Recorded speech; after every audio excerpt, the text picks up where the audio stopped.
To this day, the thing that I love the most about being a YouTuber is the comment section. When it comes down to it, despite being advised by big content creators like Asmongold to not read the comments, maybe I'm just a sucker for punishment, but at its core, I think that's a part of what makes gaming great.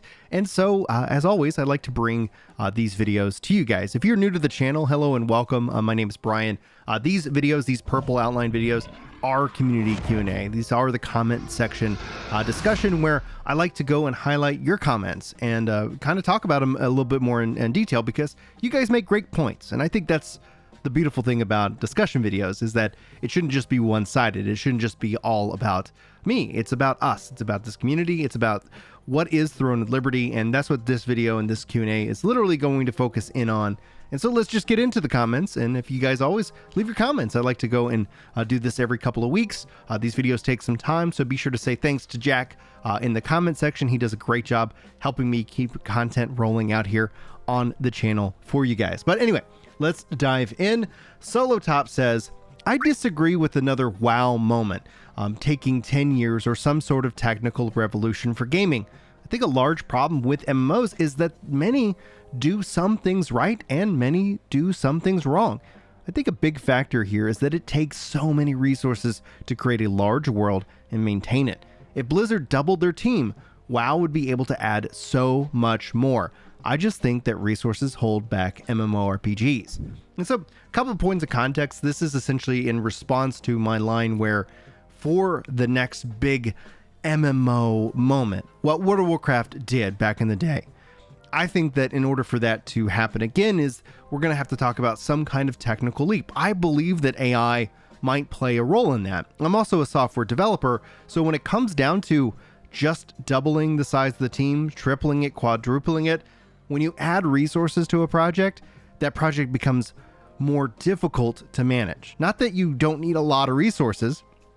And again, that's where I think AI could actually come in and help do a lot of some of the stuff that, maybe doesn't necessarily need, a human. Testing could be a real key indicator here, but we could always get into that in a bigger breakout discussion. I think I've talked about it a little bit here already on the channel, but I digress.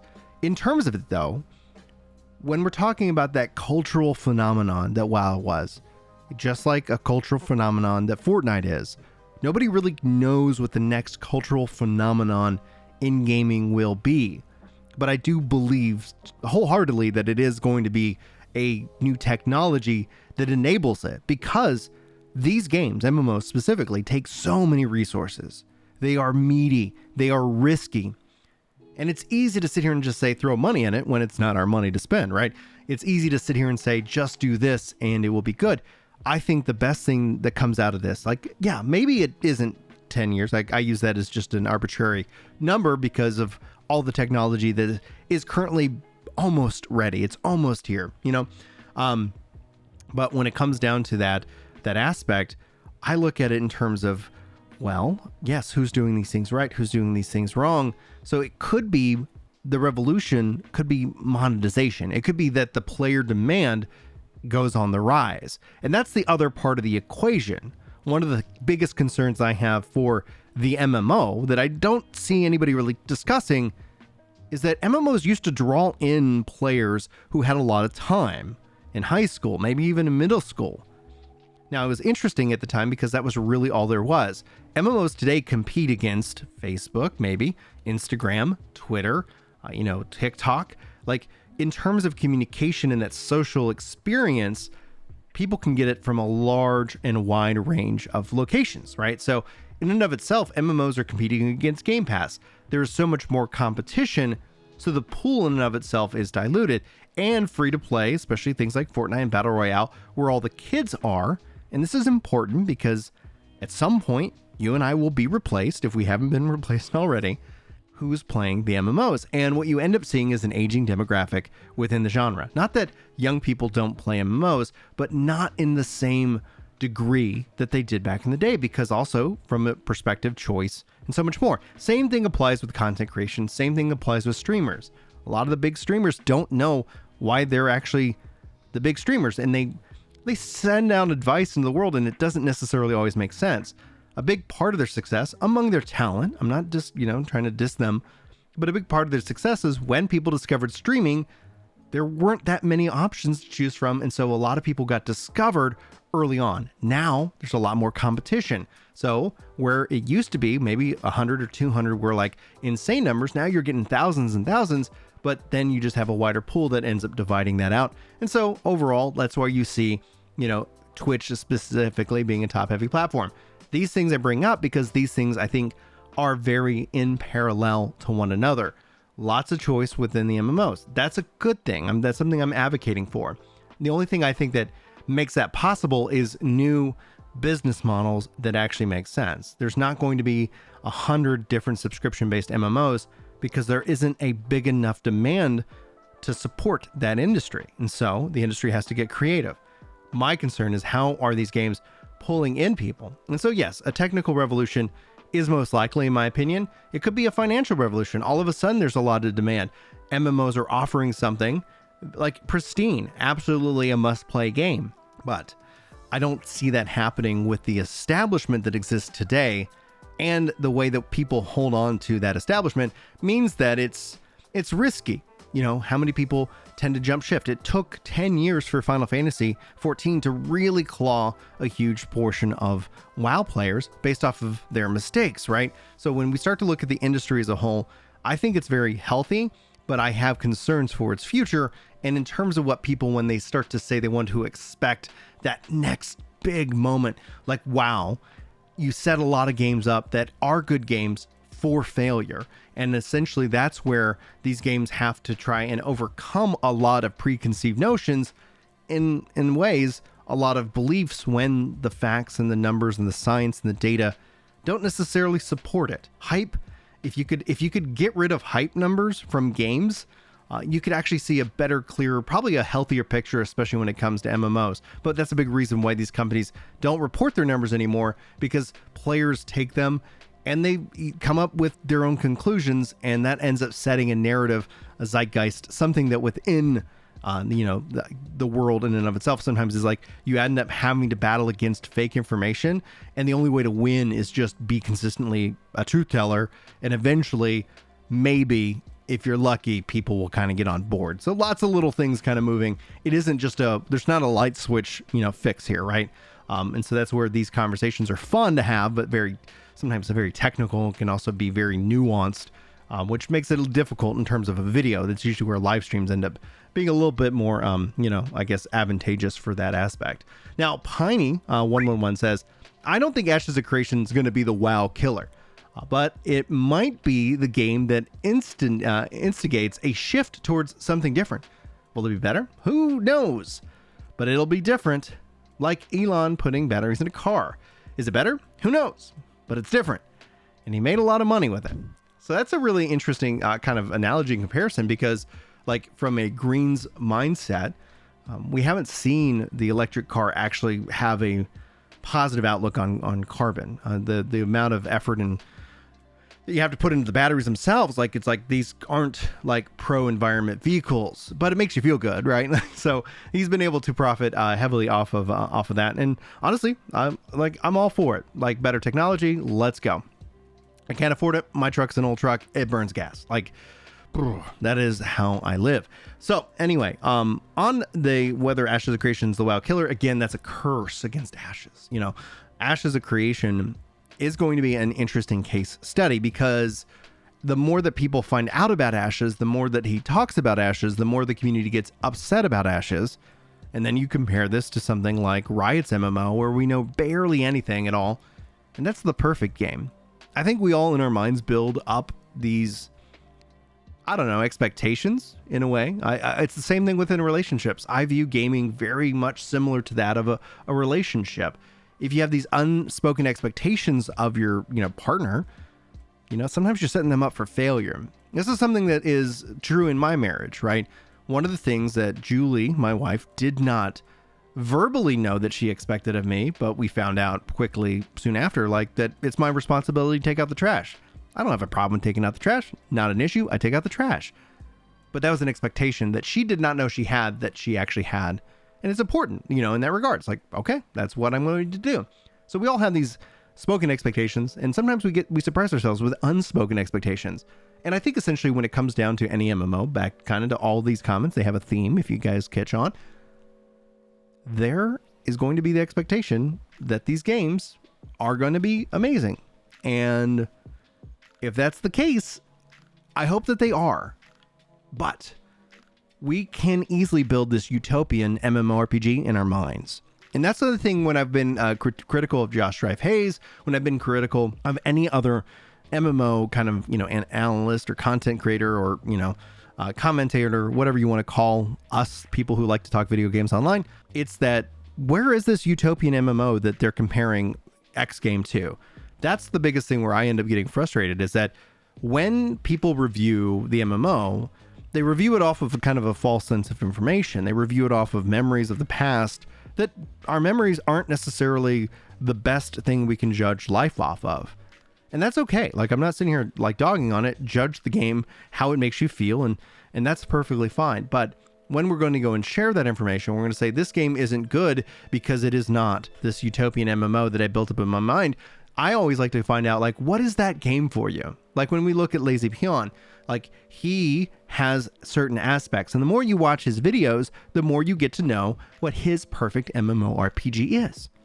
And that's great. And to be able to understand what somebody's perfect game is, to where they kind of then review and talk about an MMO, especially in its first year. MMOs really don't mature until year 3. Like, it's like after year 3, you can really get a gauge at what's going to happen. How's the team? Do they deliver? Is the content good? What's the content cycle? Like, that is essentially the MMO. It's not this standalone one-off, game, which a lot of people treat MMOs like. And so they play them, they dispose them, they move on. You never get them back. So, like, on that note, like, I actually worry for Ashes because of the expectations that people have already put at that game. I think Ashes, and I hope that Ashes is incredible, but I think I'm going to wait and see. And same thing with Throne and Liberty. Like, we really know barely anything on that. And that's why I think there's a lot of interest and hype around it. And then once things become more solid, once we know what the monetization, what the structure, all these things are, like, it might either appeal to you or it won't. It's almost kind of a very decision tree oriented kind of thing. And that's something we're all going to keep playing around with and trying to learn and understand with. So that's why I really struggle when people put the killer terminology on it. Because that in and of itself acts as a curse. It acts as setting a standard that the game itself hasn't come out. Now, when a developer comes out and says, "Hey, we're gonna like Destiny Killer" or things like that, like, ho, you've set the bar. So Steven, for Ashes of Creation, has set a high bar on many things based off of how he's talked. I hope he delivers. He's got the passion, and he has got the money to hire the team, but it's not about day one. And hopefully, if nothing else, it's going to be something we'll talk about for sure, 100%. Justin says, anyone else thinks that Brian just leaves New World up in the background so he can use the title screen music for his videos? Well, I do have the soundtrack, and just as I bring this up because it's funny, kind of a nice break in the pace for today's video. I don't leave the game up. I just kind of add in various different music, and okay, fair enough point. I'll try to bring in and weave in new sounds and audio for you guys. Typically speaking, whenever I'm bringing out a video and it's generally like, oh my gosh, this is great, I'm excited, here's the news. Well, at the core of it, then it ends up being, like, okay, just whatever I have as a part of my templates, just to try and create the content for you guys so that you can enjoy. So just note that, yeah, we'll try to mix that up in that case. Now, moving on, Nana says, why do we always need a WoW killer? Why can't we just enjoy the games and have fun? I have fun in Guild Wars 2. I also have fun in ESO and BDO 2. Never returned to WoW. Doesn't matter to me if WoW is still there or if it's not. They have fun. Have fun. That's all. Nana represents the silent majority of gamers. Like, the vast majority of gamers generally don't comment. They don't like or they don't dislike. They just enjoy the content and go on with the day. That's awesome.